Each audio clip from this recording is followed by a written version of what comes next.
ನಿನ್ನೆ ಕೇಂದ್ರ ಸರ್ಕಾರ 2026-27ನೇ ಸಾಲಿನ ಕಬ್ಬು ನುಡಿಸ ಹಂಗಾಮಿನ ದರವನ್ನು ನಿಗದಿ ಮಾಡಿದೆ. ಅದು ಅವೈಜ್ಞಾನಿಕವಾದ ದರ.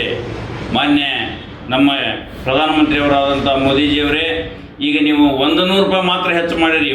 ಒಂದು ಟನ್ ಕಬ್ಬಿಗೆ 100 ರೂಪಾಯಿ, ಅದೇನು ದೊಡ್ಡ ಮಹಾ ಅಲ್ಲ. ಈಗ ನೀವು ಇದನ್ನು ಇನ್ನೊಮ್ಮೆ ಪರಾಮರ್ಶಿಸಿ, ಈ ದರ ಅವೈಜ್ಞಾನಿಕವಾಗಿದೆ. ಈಗ ನೀವು ಮಾಡಿದ್ದು 10.25 ರಿಕವರಿ ಬಂದರೆ, ಈ 10.25 ರಿಕವರಿ ಬಂದರೆ 3650 ರೂಪಾಯಿ ಅಂತ ಹೇಳಿರಿ. ಅದು ಶುದ್ಧ ತಪ್ಪು. ನೀವು 10.25 ಬದಲು 9.25 ರಿಕವರಿ ಇತ್ತು. 9.25 ರಿಕವರಿಗೆ ದರ ನಿಗದಿ ಇತ್ತು ಫಸ್ಟ್ಗೆ.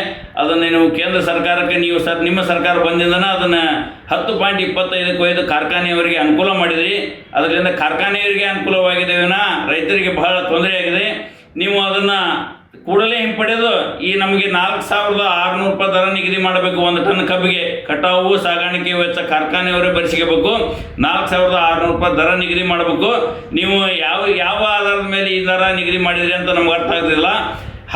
ರಾಜ್ಯ ಸರ್ಕಾರ ನಿಮಗೆ 4600 ರೂಪಾಯಿ ನಿಗದಿ ಮಾಡಿ ಅಂತ ಪತ್ರ ಬರೆದಿದೆ. ಅದಕ್ಕೂ ಸಹಿತ ನೀವು ವಿಚಾರ ಮಾಡಿಲ್ಲ. ಈಗ ನೀವು ಮಾಡಿದ್ದು ದರ ಈಗ ಹೇಳ್ತೀರಿ. ನೀವು ಬರೀ ಒಂದು ಕ್ವಿಂಟಲ್ಗೆ ಹೆಚ್ಚು ಮಾಡಿದ್ರೆ 100 ಕೋಟಿ ರೂಪಾಯಿ ರೈತರಿಗೆ ಲಾಭ ಆಕತಿ ಅಂತ ಹೇಳಿರಿ. ಇದೆಲ್ಲ ನೀವು ಹೇಳ್ತಾ ಇರೋದು ಶುದ್ಧ ಸುಳ್ಳು. ಈಗ ನೀವು ಕೂಡಲೇ ನಮಗೆ 4600 ರೂಪಾಯಿ ಕಾರ್ಖಾನೆಯವರಿಗೆ ನೀವೇನು ಹೇಳ್ತೀರೋ ಏನು ಬಿಡ್ತೀರೋ ಗೊತ್ತಿಲ್ಲ, ಈ ದರ ನಿಗದಿ ಮಾಡಬೇಕು. ಅದಕ್ಕೆ ಉಪ ಉತ್ಪನ್ನಗಳು ರಗಡದವು. ನಮ್ಮ ಕಬ್ಬಿನಿಂದ ಅಷ್ಟಲ್ಲ, ಕಬ್ಬಿನಿಂದ ಭಾಳ ನಮೂನಿ ಲಾಭ ಮಾಡ್ಕೊತಾರೆ. ಅವರು ವಿದ್ಯುತ್ ತಯಾರು ಮಾಡ್ಕೊತಾರ, ಕೋಜನ್ ತಯಾರು ಮಾಡ್ಕೊತಾರ, ಮತ್ತು ಕಬ್ಬಿನ ಸಿಪ್ಪಿಯಿಂದ ಬೂದಿ, ಪ್ರೆಸ್ಮೆಂಟು ಇತರೆ ಉಪ ಉತ್ಪನ್ನಗಳನ್ನು ಎಲ್ಲ ರೊಕ್ಕ ಮಾಡ್ಕೊತಾರೆ. ಅದರಿಂದ ಏನೂ ಲಾಸ್ ಆಗಲ್ಲ. ನಮಗೆ 4600 ರೂಪಾಯಿ ದರ ನಿಗದಿ ಮಾಡಲೇಬೇಕು. ಇದು ಕೇಂದ್ರ ಸರ್ಕಾರ ರೈತರಿಗೆ ಅದೇನಂತಾರಲ್ಲ, ಸಿಹಿ ಕೊಡುವ ರೈತರಿಗೆ ವಿಷ ಕೊಡ್ತಾ ಇದೆ ಅನ್ನಂಗೆ ನೀವು ಇದು ದರ ನಿಗದಿ ಆಗಿದೆ.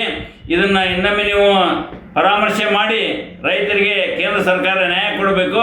ರೈತರಿಗೆ ನೀವೇ ನ್ಯಾಯ ಕೊಡಲಿಲ್ಲ ಅಂದರೆ ನ್ಯಾಯ ಕೊಡಿಸುವವರು ಯಾರು ಅಂಥೇಳಿ ನಾನು ರೈತ ಸಂಘದ ಹಾಗೂ ಕಬ್ಬು ಬೆಳೆಗಾರರ ಸಂಘದ ಜಿಲ್ಲಾಧ್ಯಕ್ಷ ಭುವನೇಶ್ವರ್ ಶಿಡ್ಲಾಪುರ್ ತಮ್ಮಲ್ಲಿ ವಿನಂತಿ ಮಾಡ್ಕೊಳ್ತಾ ಇದ್ದೀನಿ.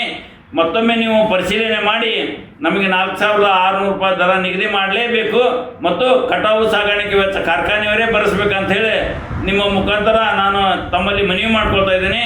ಆದಷ್ಟು ಬೇಗನೆ ಈ ಸಭೆಯನ್ನು ಕರೆದು ನೀವು ತಕ್ಷಣವೇ ಈ ಆದೇಶವನ್ನು ಹಿಂಪಡೆದು ಹೊಸ ಆದೇಶವನ್ನು ಕೊಡಬೇಕಂತೇಳಿ ತಮ್ಮಲ್ಲಿ ವಿನಂತಿ ಮಾಡ್ಕೊಳ್ತಾ ಇದ್ದೇನೆ.